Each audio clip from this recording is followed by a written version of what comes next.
I think, honestly, the emerging skill that's happening next is just more of learn how to communicate with your partners and like give them hard news. This frame, like the way we're going now, where it's consistently getting harder and harder to produce the results that we could see a year ago or 2 years ago, agency owners have to get better at having those conversations with clients. We've got to get to a place where we can actually start helping these businesses more, because the problem is advertising is adapting fast, but CEOs' mindsets have not. Welcome back to the Hemon Media Uncut podcast. Today we have a very special guest, the first recurring guest that we've ever had, Mr. Ashton Shanks. As you guys know, Ashton is one of the best media buying paid advertising experts in the world. Today is a very special episode because this week we are actually throwing the Agency Founders live event here in Atlanta, Georgia, where the best e-commerce agency owners from all over the world are flying in to meet up, share ideas, figure out how to be better for the industry, and just collaborate. And we're doing this event actually partnered up between Hemon Media, our company, and Ashton's company, Hemon Media. So super excited for you guys to take a listen to this one. You're definitely going to enjoy.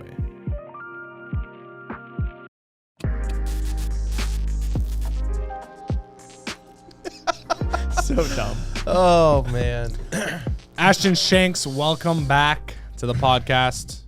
You were one of the crowd favorites, so we said, You know what, Ashton, we're going to book you a first-class ticket from Missouri, all-inclusive stay, and we're going to bring you out here just for the people. First repeat guest. Give the people what they want. Give the people what they want, whatever it takes. And Ashton, guys, for reference, Ashton only flies private, so we ended up having to book an entire jet just to make this podcast happen. It is true. Yeah, so super grateful to have you here, man. People already know who the fuck you are, so let's talk some shop today. Let's talk some fucking marketing, business type shit. You know what I mean? You started a company, if I recall last time. You started a company and you jumped to 6 figures a month in like the first year. Like 3 months in. 3 months in. That's fucking insanity. So how's it going so far? It's going good, dude. We're having a lot of fun, man. Now it's the revenue side is always great, but now it's like it's in the trenches on the team side, really building teams and developing teams, and it's always kind of interesting too. In like a younger company, we're a younger company. You guys are the same way, where you have a lot of people on your staff that have never been put in these positions, right, or haven't been in these leadership positions before, really. Because they're young, they're new in their careers, and I'm young and I'm new in my careers. And so it's kind of cool right now because we're just learning so much about people itself and that side of it and what motivates them, what keeps them energized, what keeps them inspired. And it's been really fun, dude. We've opened up, we have Hemon X now, which is another side. We have Scribe, which is another side. And we're just kind of building this big portfolio or trying the venture long term. And it's fun, dude. We just have so many moving parts. And so I'm learning a lot by myself. My team is, and we're having a lot of fun, dude. What are the biggest problems you're having in your business? Let's give the people some real juice. Some real shit. I think leadership development is probably, honestly, if I look internally, that's the biggest problem. From an outside perspective, there's probably not too much problem as far as like revenue or sales or things like that, but it's more on leadership development. Me training leadership me being a good leader. I think that's been the biggest part because, as you already know, like to grow something, like you get to a point where like you just can't be the leader overall. You can't be the manager over all of it and set the vision and create the processes. And so right now I think we're just having a bunch of people are needing to grow and learn and develop, and that's what we're needing to focus on internally, is that before we can really expand, really grow, and hit that next momentum cycle, we've got to have more leaders. Okay. So what positions are positions of leadership right now in your business? Like you have a COO, right? We have COO, we have a director of operations and people. So what's the difference between COO and director of operations? So my COO helps me more across the board, across all the companies that we're working on, helps more at the higher level of like hiring, contracts, any kind of like 30, 60, 90-day goals, OKRs, KPIs for the quarters, things like that. That's their responsibility. Mm-hmm. And really right now, too, my COO is really helping me maintain and run operations and make sure the companies are running while I'm building Hemon X or new projects and things like that. My director of operations is much more responsible of ensuring that checklists are getting done, clients are getting onboarded correctly. We're having those 30 days check-ins with staff who have had their 90-day probations or things like that. More of like I guess more of the mid-level stuff. A little HR, a little operations. Yeah, the operations people are always like the superheroes in almost any business because they're like the one who wears all hats, and so they're really helpful there. And then we have senior media buyers who are kind of like the top leadership on the media buying departments. So media buying right now, what's that looking like for you guys? Like transparently here, I was just in a room with 150 successful e-com owners, meaning like all of them do 6 or 7 figures a month. And the common theme was like, everyone's getting fucked. Like media buying right now is almost defensive more than offensive. Like you're kind of managing ads to bleed as little as possible while acquiring customers. Whereas before it was acquiring as many possible customers as quickly as possible. You get what I'm saying? Yeah. Whereas now it's kind of like, yeah, and even like I was an accountant. I was having a conversation the other day about Google Ads, and it was interesting because I was talking with my brother, and he was saying that there's like certain things where inside the ads manager it will tell you it costs this much to be number one. Yeah. But then really you put in a bid for this, and then you're still number one. Like it costs 20 cents to be number one, so pay us. And then you're like, no, I'll pay 10 cents, and they're like, well, you're still number one actually, so good job. So like you're kind of like betting against what they're saying, and that like kind of blew my mind because I'm like, oh, you're not really like just paying what they're saying it costs to be number one. You're kind of like hedging your bets against like what they're saying it really costs. Yeah, it's tough because I mean, there's always going to be that line in platforms, and I'll circle back to your question, but like there's always that line in platforms where they want you to get better performance, but it is a sales system. Totally. Like it is designed to get you to spend more money. Their reps are there to make sure that you get okay enough results so that you spend more money. Even their algorithm, bro. Yeah, their algorithm, all of it. You have one recommendation to improve your account to 100% efficiency, and then you click it. It's like, would you like increase budget by 367%. I'm like, and your CPAs won't raise at all. No, it says it'll raise. That's the worst part. It's like it'll be like, you're spending $300 a day, and it'll say like, you're gonna get 10 sales, so $30 a sale, and then it's like increase your budget to 1,000 and you'll get 20 This sales. is a smart campaign. It's smarter than you stupid feeble human. But yeah, I think like what you said, I think it really kind of is like, especially for the businesses who are really, really depending on traffic to carry the weight for the whole company, they're feeling it hard, especially if their primary platform was Facebook. Harder than ever. And so for a lot of those, it went from how much can we spend to how can we just hit KPIs and like stabilize. That's kind of the big objective that you have on those companies.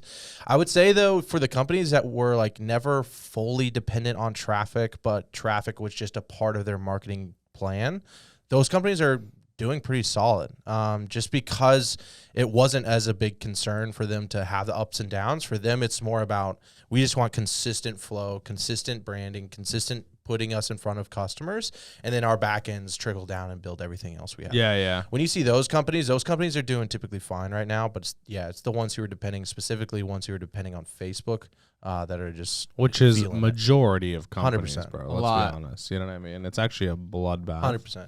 And I don't think people really understand that. And so like as marketing agencies who do paid ads too, it's like the hardest time ever. Like not only for us as business owners or, companies as a whole, like even for the people working here, like, it's the hardest time ever to be a Facebook ads buyer. Like if my same team worked here 2 years ago, they'd be like, I love this job. It's so fun. We're winning everywhere. Everyone. We're destroying.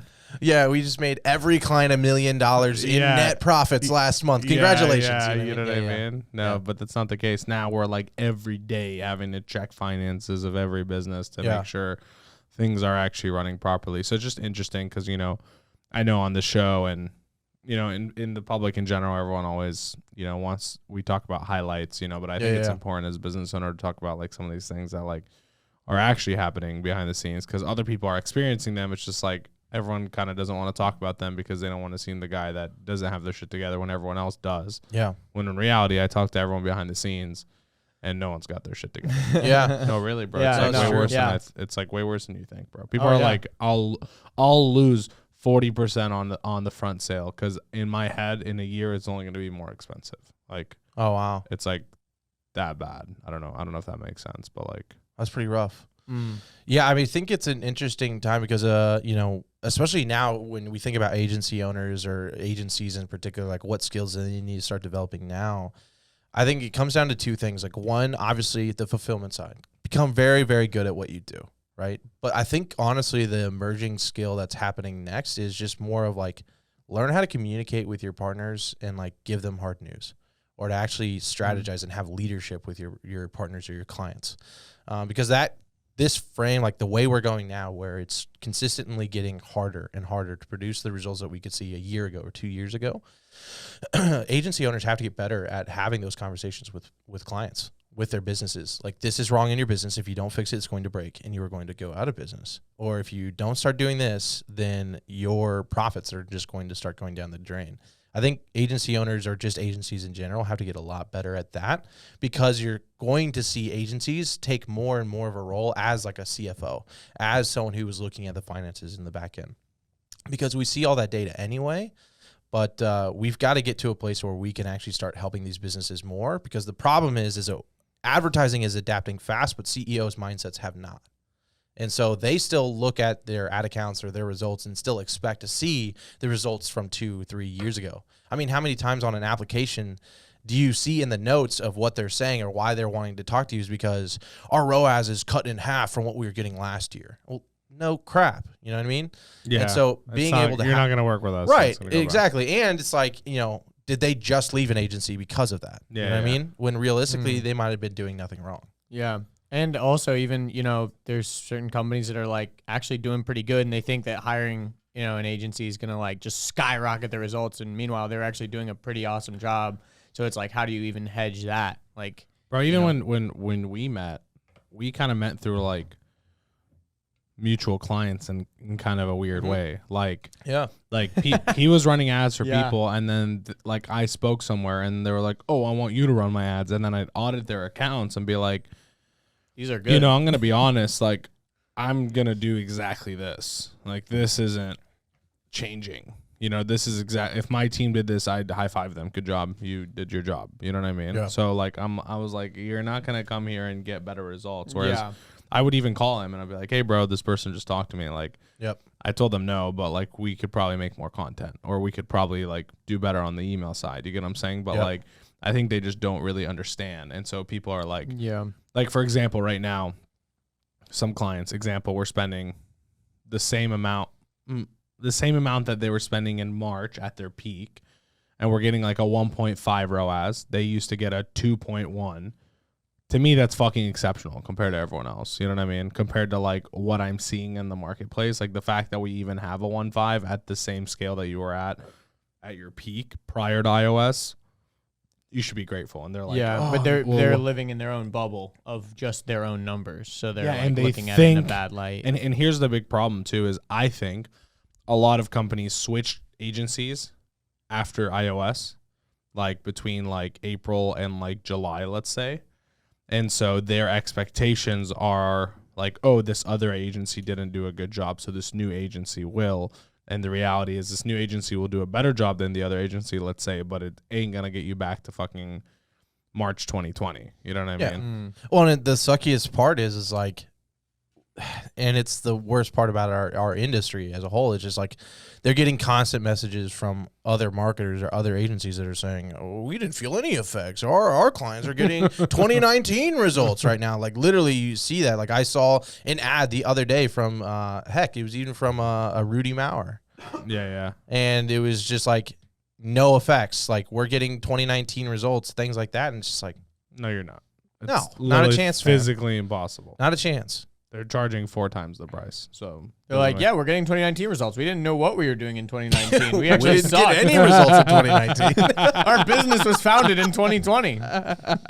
But, you know, it's just along that vein of just like, man, there's just still like, there's always those people that are like just gonna throw out blatant lies. Yeah, but I agree with you. I think it comes more to a consulting role now more than anything. And the problem is, like you said, we have young companies. Like I've gotten my hands into thousands of businesses at this point, and I've turned hundreds of businesses around.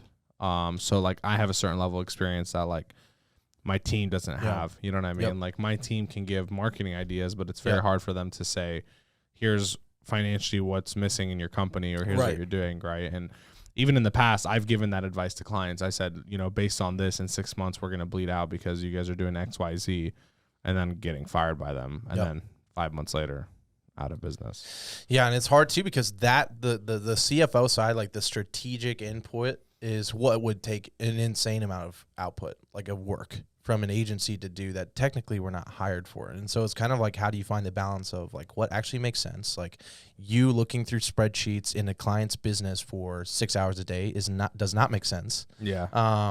So it's like, how do you do the line of like what helps them best, but what also makes sense for your business?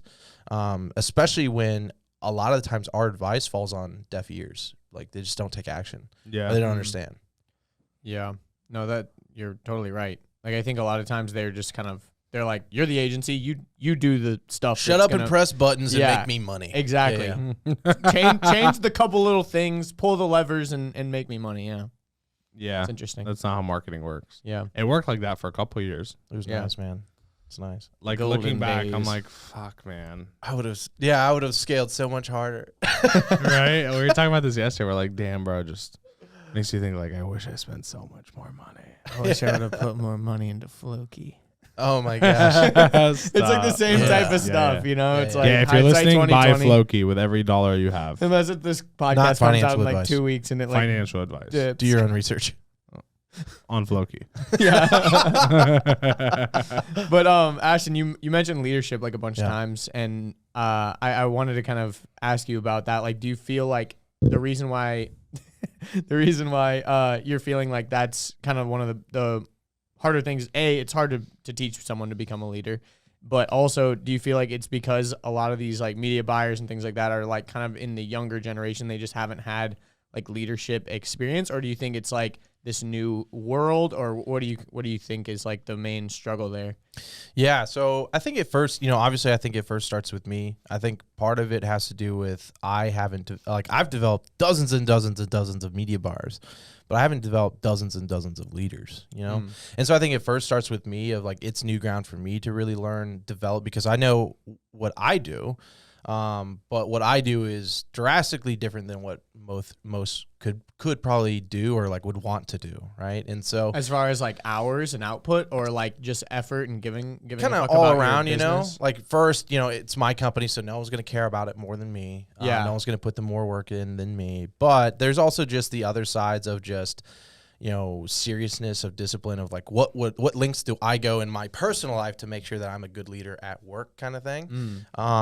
And so there's that side. There's the inexperience of me just developing. I think there's plenty of areas that I'm like, okay, how do I convey this aspect to where media buying, I had spent years trying to figure out how do I convey this principle or this aspect to media buying. But then the other side is, of course, one, when you have younger staff, it can be harder for them to even kind of know like how the real world works. You won't just triple your income every year. We've got to put in effort here. And one thing that I've seen is so many people want the opportunity, want the positions to grow and get the raise, get the promotion, get the new responsibility. But it's kind of like one of those things of, if I was made into this director, then I would do this. But like, that's not how the real world works. The real world works when you become this, you do this, you take on this, and then all of a sudden we go, well, we got to promote this person. We got to give them a new raise because they're doing all this other stuff. But a lot of times it's kind of like the, hey, I want this position, or I want to grow here. And it's like, great. Well, what are you going to do for it? What does that do for the company? What do you want to do? What's your plan? And it's like, I don't have one, but I would make one if I was that position. Well, it's like, that's not how it works. Yeah. So it's a tough one. Yeah. Because I feel like in my team, I'm trying to basically elevate certain people to like leadership status. And I think it's interesting because I think some people don't really realize that if they like positioned themselves in a certain way or started doing certain things, they would be looked upon as like, oh wow, like these are like leadership qualities. This is a person where I can trust them with things and I can step away and I'll trust that they're able to get done. Like there's, especially with content, like it takes a very specific eye and like a bottleneck of, I think there's a lot of content companies that they scale really quickly and they start hiring people and then they start delivering just like really just not great content because there's no like person double checking to make sure what's getting delivered actually follows the standard. We've consulted with other like big content companies and like internal revisions like is like foreign to them. They're like really they don't really revisions to your team's stuff like before you send it to the partner. Wow. No, seriously. Like we have a very rigorous internal revision process, and that results in us rarely ever getting revisions from the client. That's like awesome. Yeah, very small revisions. Like move this text 2 frames. Exactly. Like it's like we've understood typically what the client wants to such a level that like when they get this stuff, they're only wanting to change like very minor things or like, oh, actually we've gotten in trouble for doing this. Can we just tweak this? Or, just like little things. And so that's where I feel like if we were to step back and just kind of like let the team run free, like that's where we would ultimately be getting a lot more revisions, blah, blah, blah. But anyways, there's certain people on my team that have like stepped up where I know that if I was to not be double checking everything, they'd be the ones stepping up and double checking. And that's where ultimately like, you have to get to scale any business is you have to be able to trust your team enough to like step away and let them run the ship. Absolutely. Run the ship. Yeah, absolutely. And it's tough too, because you always have to have that trust but verify segment until you started to establish like, okay, this is what they're going to do. This is their mindset and mentality. And I think, in the beginning, it's the first step is always like, all right, who's my person that can expose gaps, that is seeing gaps in the process that I can't see because I'm too elevated above the problem. And they can see into the weeds and see like, okay, this is a mistake. This is a problem. Let me restructure this. And so finding that is kind of typically the first step. But it is difficult to find those people. I'm finding, especially with younger teams, that like don't want to make waves, don't want to make ripple effects throughout the team, or don't want to upset anyone. Even though like one of our core principles is idea meritocracy, we talk about it every meeting, and it's just kind of like someone who's willing to really raise their hand and go like, I see problems, I see a gap. Don't even worry about it. I'm gonna fill it, and that way everything is better. And that's like a true sign of like, okay, this person has a future potential as a leader for sure. Yeah, my pet peeve is like someone sending me a problem with absolutely no solution. Yeah, or just complaining about it. You know what I mean? Like, oh man, this process like sucks. I'm like, well, how would you do it? Yeah. You know what I mean? Like, oh, I don't know. Well, I'm like, okay, well, so far this is the best one that we've collectively came up with. Exactly. You were in the meeting as well. And I always like when I try to present new systems or new like potential changes. Yeah, changes to the team and stuff. I always try to like give them the broad overview before we actually just like implement it. Yep. So then I can say like, does anyone have any ideas of how we could tweak this before we actually start implementing it? Or does anyone see any holes or anything like that? So then we can fix those before all of a sudden it's just, this is the new law. Yep. And most of the time I think that actually goes over well, even when there's no, even when there isn't like obvious holes. Cause even if there are, and they don't see them right away, if you just like implement it, they're like, oh, this is stupid, Andrew didn't do this right, or like this system is dumb. Yeah, you got. But once you kind of give them the chance to like give their own input into it and think about how they'd actually implement themselves into that workflow or whatever, then they're like, yeah, let's give this a try. Okay, we'll start it next week or whatever. I think that always like goes over a little bit better than just like putting the hammer down and like, we're doing it this way now. Because I think sometimes people don't get to see that like broad overview of like why things are changing. They're just like, they're making my job harder for no reason. Yeah, they just want to like change stuff. On our end, one thing that's been super helpful for at least getting some of that process through is so lately I've been doing a lot of more operational process tasks, rebuilding some of the workflows between media buyers and copywriters and things like that. And we kind of transitioned from Basecamp to Asana, and so there was a whole build out, right? One of the things I think that was really helpful was that when we started it, I kind of built out the processes, built out the SOPs, overviews, and walkthroughs. And then I created the videos for them, and then I sent them to the person I wanted to be over it. And I was like, all right, review this, go through it, and then create your own SOPs for the rest of the team to follow. I think that was really helpful too, because one, when I forced them to create an SOP on a process that felt new, that they've never seen before, that exposed a lot of gaps for them that like I didn't notice because I was the one who built it. And so when they were forced to SOP it, they found like little things, just nuances that could slightly shift before it rolled out to the rest of the team. That was super helpful. So I highly encourage that. And not only that, like having to explain something new, you have to learn it to a level than just like watching it and being like, okay, I get it. Like if you actually have to not only watch the video, but basically recreate the video for your own team, like you're going to learn a lot more than just watching a video. I've been contemplating like also starting to roll out things like company-wide updates instead of like, because now it's like, okay, we have 60 people, right? So like not everyone gets a piece of what's being updated, right? Like the content team does something a certain way and other team does something a certain way. So like now I've started considering like creating an SOP for new processes and updates. Like here's how we roll them out. You know what I mean? Exactly. Like, we have to put together a presentation. We have to show everyone how to do it. Then we have to present it to the department. And then now everyone knows that this is how it's done. Like when we were at Lifetime, they would like sit us down for a meeting and then they would have like a webinar essentially company wide. And they would be like, here's all the new updates that we're doing. Here's what's changing. Here's how it's changing. And here's why it's changing. You get what I'm saying? And so like everyone like had no excuse of like not really knowing how things worked. Whereas now sometimes it's like we'll tell a department head and then we'll announce it in our exec meeting and then we'll announce it in our company-wide meetings, but like we won't like go deep into it on that meeting because then the department head should do that with their department. But I think now we should start like I've been contemplating with the idea of like rolling things out and more of a like an update, like an iOS update. It comes out and it's like everyone knows here's the bullet points of all the things that change. Here's why they changed. Exactly. And here's what you should look forward to. That's actually an adaptation that we're adding into the Vivid Vision thing, the thing I was telling you before, that that website that people can go to. What's Vivid Vision? So, you ever heard of the book Vivid Vision?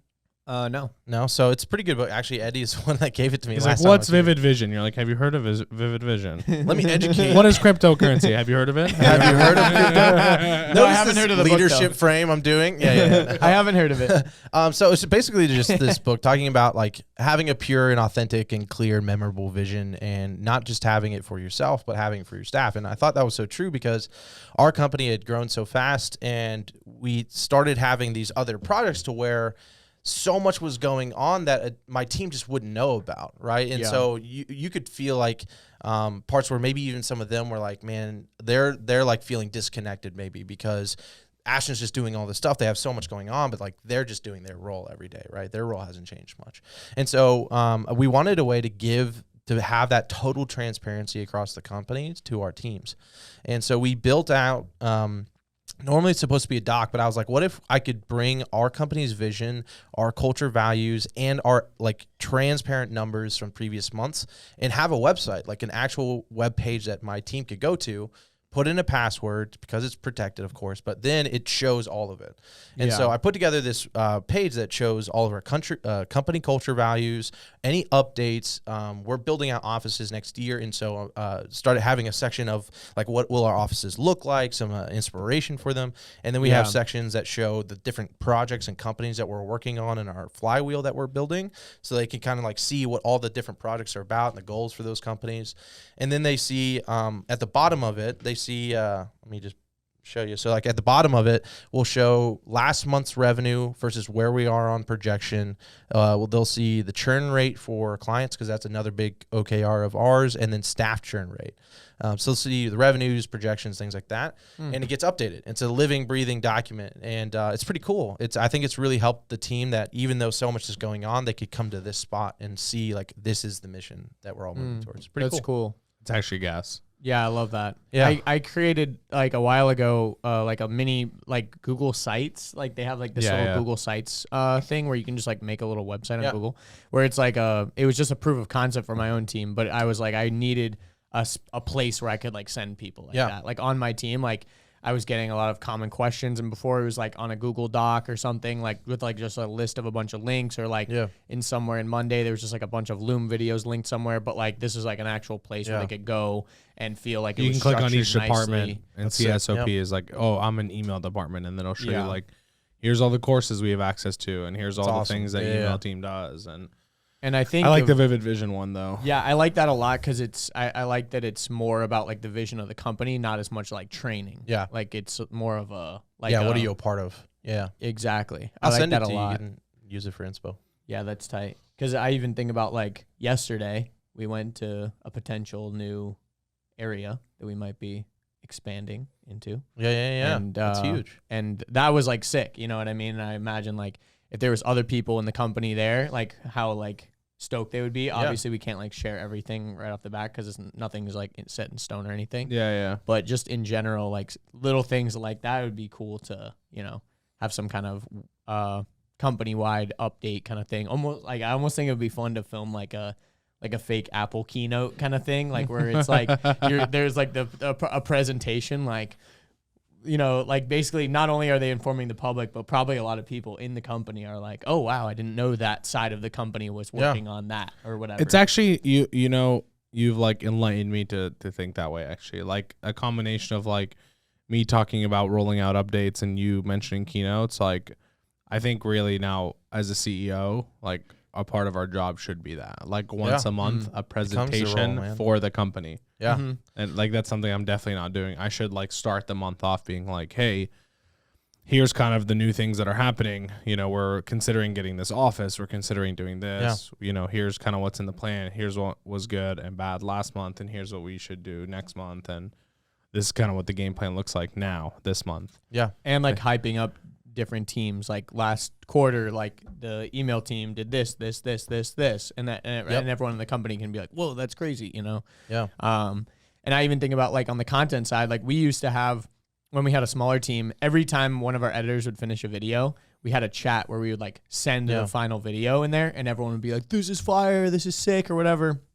And like now we just kind of like just say like upload it, let's go or whatever. And like not everyone on the team gets to like watch each other's videos and things like that, which I think was valuable. Yeah, and I want to start doing that again. I just got to figure out the right way. But it has to be WhatsApp. Yeah, WhatsApp works really well for just sending videos very quickly and just watching one them button immediately. And play it. Slack, I have to download it. Yeah, open it on my phone. It's too much, but it's an email at the end of the day. Exactly. But yeah, and I think like showing even the other sides of the team. Like I think even I don't know if a weekly thing is a weekly thing seems like a lot, but maybe even like monthly. Bro, I can't even make a presentation for my own speeches Yeah. at conferences. Yeah. Yeah, we have an all-team meeting the first Monday of every month, and that's kind of our time to go through these updates. We go through the updated Vivid Vision, and we But like, who's in that meeting? The whole team, everyone. Everybody, nice. Okay, we have an all-team meeting every Monday.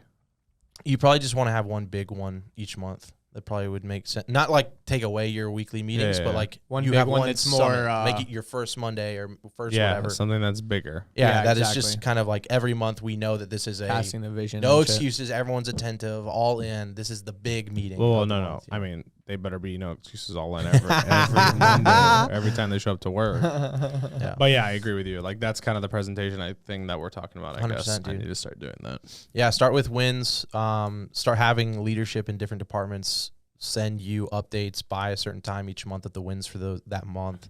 It's so interesting, and this I think falls in line with what we were talking about earlier, like what is holding us back. And part of it is even my growth as a leader of like trying to learn and develop of what I think a good leader is. I think actually for a long time before I actually made this Vivid Vision, I was building my company, but I never actually asked myself what kind of company did I want to build. I just kind of started building, and I built what I knew how to build. From past companies I worked at and past experiences. But I actually, I moved straight from working at a company into building my own company overnight, beginning of last year, right before, 2 weeks before COVID started locking stuff down.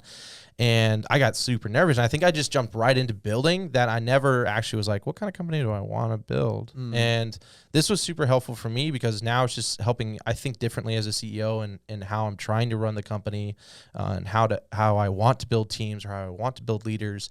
And so it's helped out a lot to where now I'm just thinking that like, oh yeah, like I take so much time on when someone asks me to come speak at their event or their mastermind. I put time and effort into those presentations to stand up, give a ton of value. But like I was treating my internal meetings like it was just an internal meeting. I expected attendance. I expected passion. I expected excitement. And I'm like, oh, wait, like I should be putting more effort into my internal meetings than I even ever should be external meetings.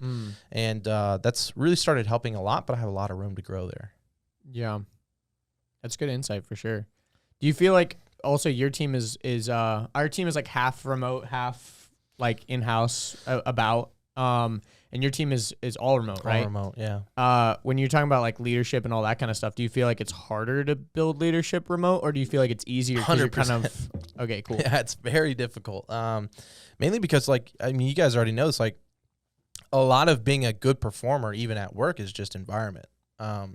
How fast can I get mentoring? How fast can I get coaching? And more importantly, like how little time will I get stuck in areas of confusion, like not having clarity or frustration?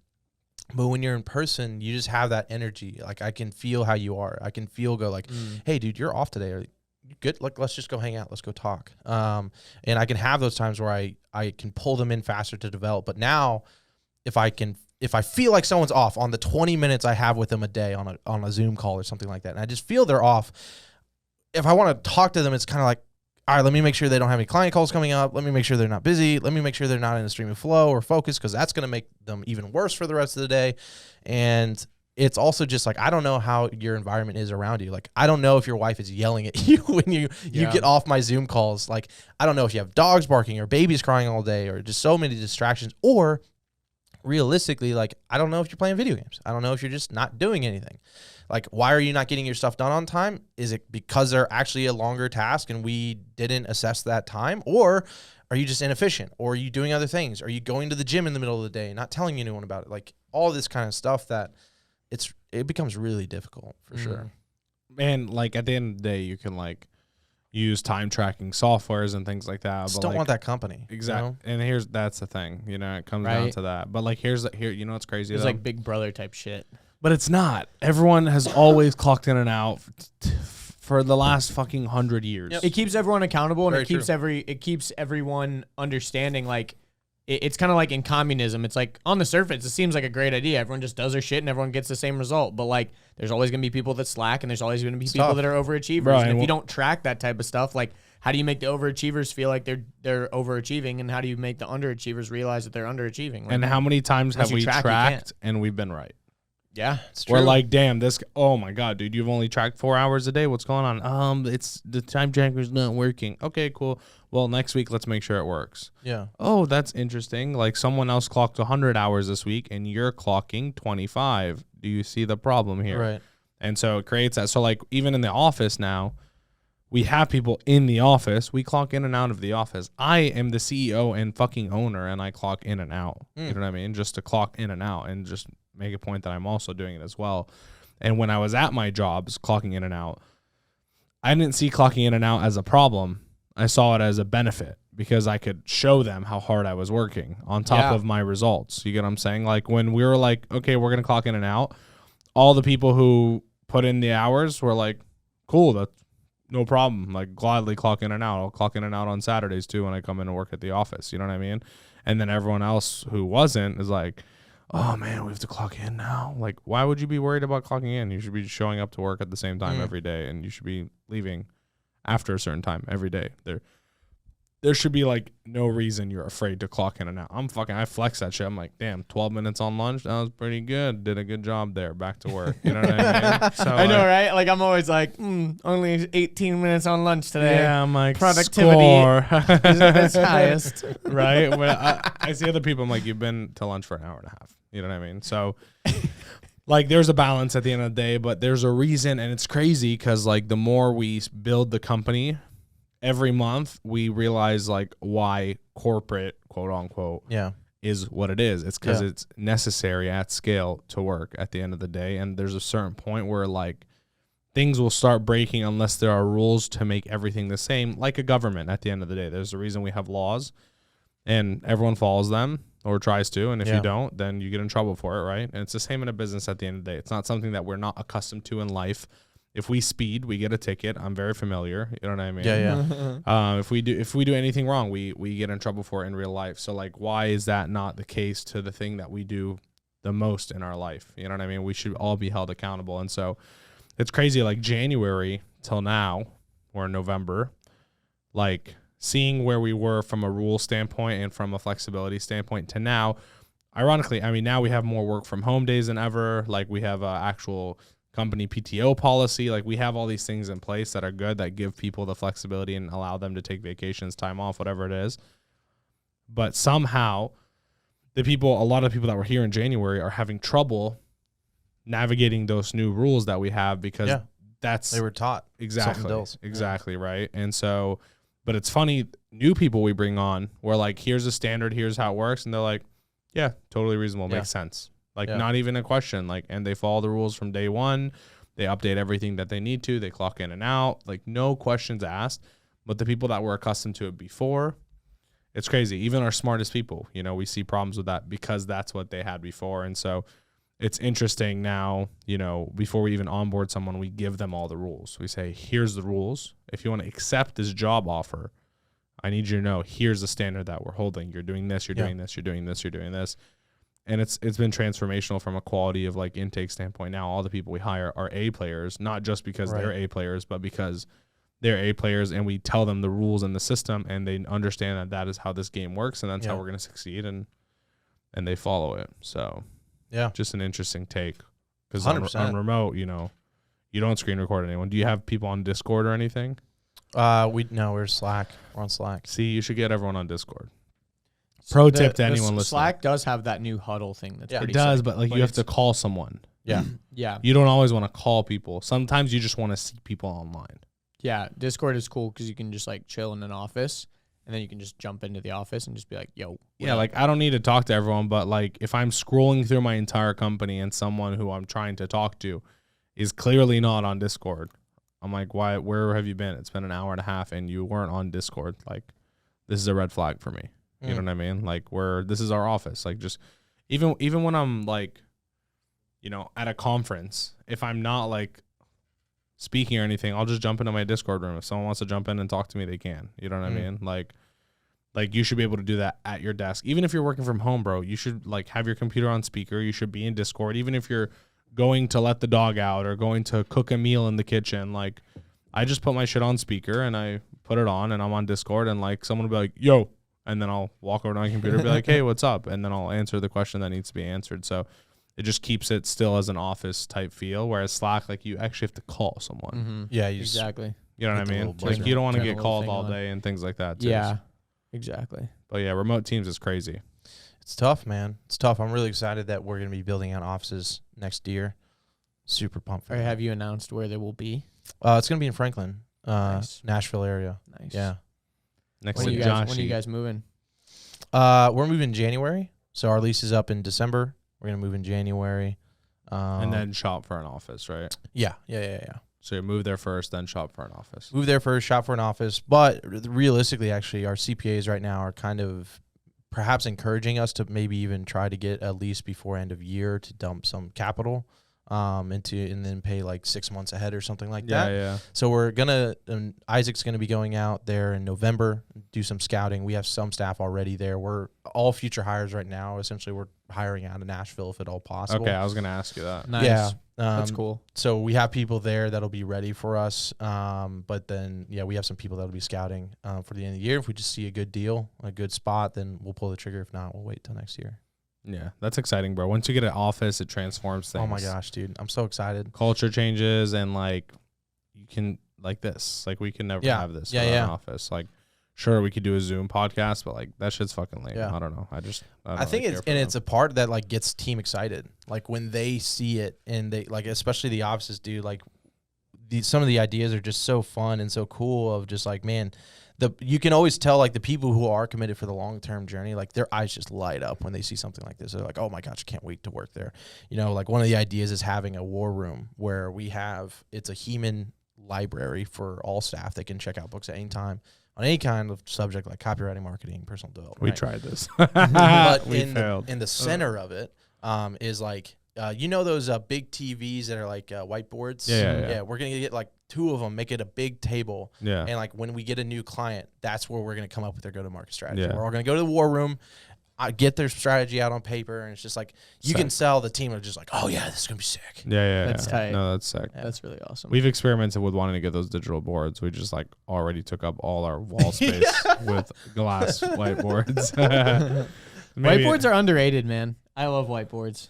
We know you do. You hog the only mobile one and keep it in your office the whole time. It's literally meant for everyone. To be fair, it was chilling out in that main area for quite a while. It wasn't being used. Yeah. It was being used as a divider more than anything. We've talked mostly about like leadership stuff. Were you wanting to talk about like marketing and business? No, I just wanted to talk about the company as a whole. Cool. So like leadership was definitely like I think an important part of it. And I mean we talked more Cultivating than just leaders. leadership. We Yeah, talked for about sure. like team management and just like creating a culture. I think that vivid vision point is important, dude. I remember for like a stretch of like 18 months, I paid either people individually or company people to go visit or learn or whatever it is privately. And like every time, like 50% of the conversation was like company vision. I'm Yeah. like, homie, I came for some strategy. And they're like, listen, this is the most important part. Every time I'm like, Yeah. okay. And like the older I grow, the more important I realize it is. And like these things that seem so like untangible and unrelated to success actually carry a heavier weight than I think people expect. So True, very especially I mean when you're at any kind of scale and it's beyond the point where you can have real intimate conversations with your team. Your vision has to be strong enough and clear enough that it motivates them when you're not around. yeah. And that's the part that can be tough, that takes tweaking, because one, you need good leadership that will always keep the vision alive, keep reminding people of what the actual goal is.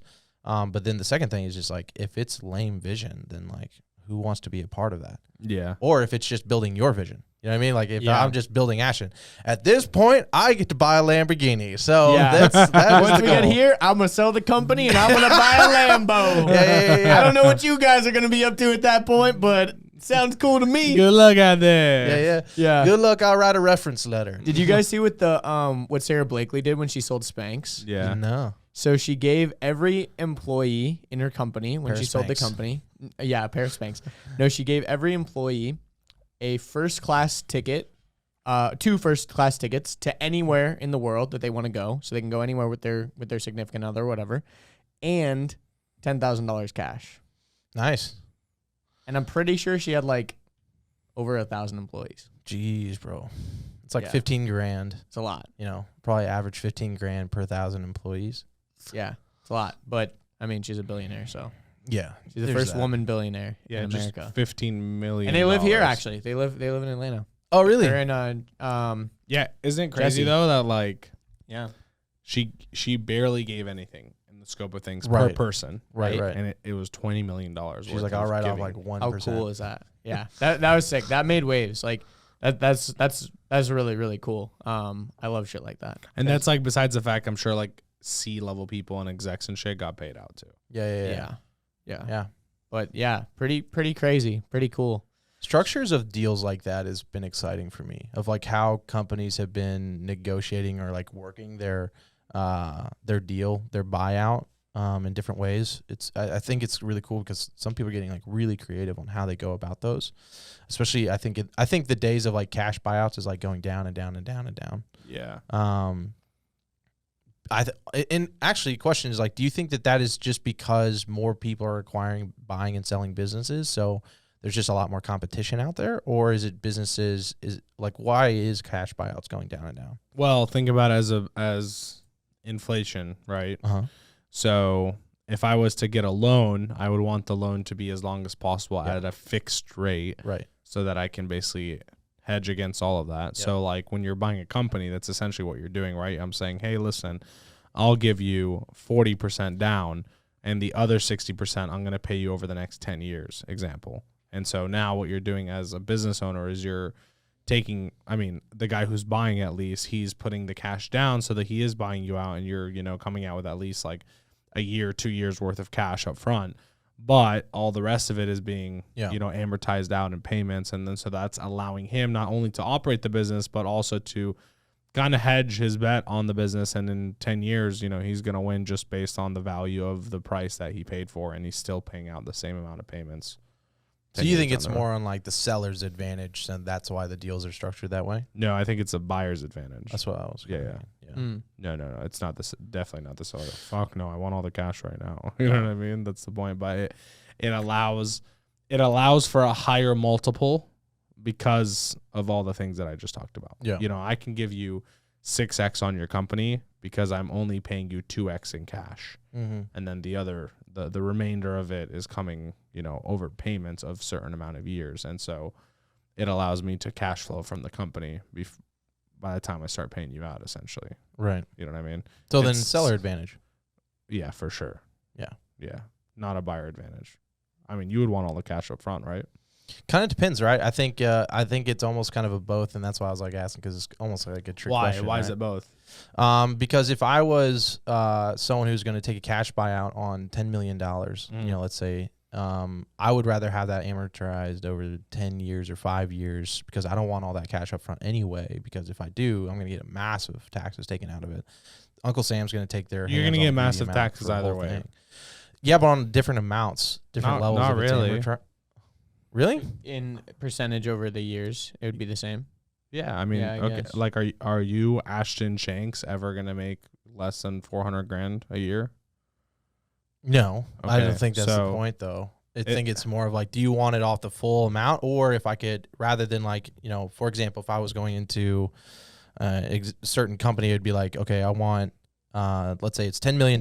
I want $5 million given to me with $1 million instant payout, $4 million given to me over the next 5 years, and then I want the rest of the $5 million put into equity as part of this company.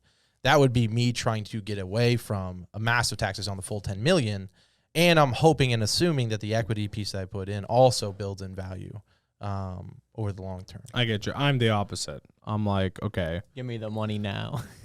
Yeah. I'm putting it in Bitcoin anyway, bro. I'm paying, Right. I'm going to pay the same tax rate anyways at the end of the fucking day. Over the next 10 years, every payment you pay me at the end of the year, I'm going to add it all up, and I'm going to still end up paying the same percent on my taxes at the end of the fucking day. I would personally rather have all the cash up front, do something with the money, and be able to come out 10 years later and be like, yeah, I took this money and I fucking 15x'd it by doing XYZ over the last 10 years. You know what I mean? Yeah. That's just me. Like, I would, like, if, we sold for 100 million and I kept, 45, let's say, example, then I would want that 45 right now. I wouldn't want like 10 and then another 35 over the next 10 years. Like, I want the 45 right now. Tax me on the fucking 100. I don't give a fuck. I'm serious. Like, because my opportunity cost of not having that money to do something with it is going to cost me way more. I could go acquire another company. And because I have 45 million cash, I can acquire it at like a 2.2x instead of like a 5x paid out over years. I could just pay them cash, 2.2x, here you go, and acquire another company. You know what I mean? So it just puts me in a different position. Like, I guess the amount would change that too, right? Because like, yeah, having like, if they offered you, 100 million, you come out with, let's say 45 million net cash in the bank, you can do a lot more with that than having 5 million cash in the bank. yeah, exactly. Like 45 million kind of makes you. Yeah, 45 million, it's like, I can do even whatever with the the fuck I taxes want. gone, like, yeah, I'm going to do anything I Investment-wise. want anyway. If I just put 20 million of it into real estate, I'm cash flowing more than I pay myself currently. That's what I'm saying. 10 more Yeah. into stocks. Yeah, like it's And kind of like Just like that. my you're retirement's good. made at this point, so I don't need to try to protect or hedge against my future, really. Yeah, exactly. That's kind of, I guess, the point that I'm making at the end of the day. Yeah, that's totally So, fair. Anyways, interesting topic. So, if someone, hypothetically, just Hypothetically. was Was listening to was this. like listening and was like, wow, I would like to learn more about growing a company, maybe hiring teams, An agency leadership, culture, from some agency Exiting. founders. from some agency founders. Yeah, Live, in person. Maybe talking about acquiring other ones, even exiting and what their payout structure might look like. If only an event existed somewhere. If only, honestly, I wish it did. Maybe I would go. Maybe we should just make one. We should make one. We should make one. Since there might You not. should attend Agency Founders Live. Zoom in. At theagencyfounders.com. Theagencyfounders.com. We just bought the domain just now, and I think we should host it at the Avalon Hotel And here we in Alpharetta. just now accidentally already sold 100 tickets, Wow. but there's 50 more on the table. That's true. And, hypothetically speaking, if this was a real event on January 7th and 8th in Atlanta, Georgia, Hypothetically, yeah. hypothetically speaking, I would probably want to go to this. I would probably want to go. It sounds like a really cool place, especially if there was a VIP option and Wow. the VIP option covered my hotel. Oh, that'd be Because that's sick. something I've never no seen event that. does. Events Wow. don't just pay for the hotel. I've never seen that. Right. So it's I speak and they don't even pay for my hotel. when I go to an event, and if I'm a founder, I want to feel like one. So what feels more like a founder than just pay for the ticket? It'd be even everything crazier else covered. if with the VIP, we would have a chance to hang out with other VIPs and speakers Yes. on a separate day, outside of the event. Away from the other people.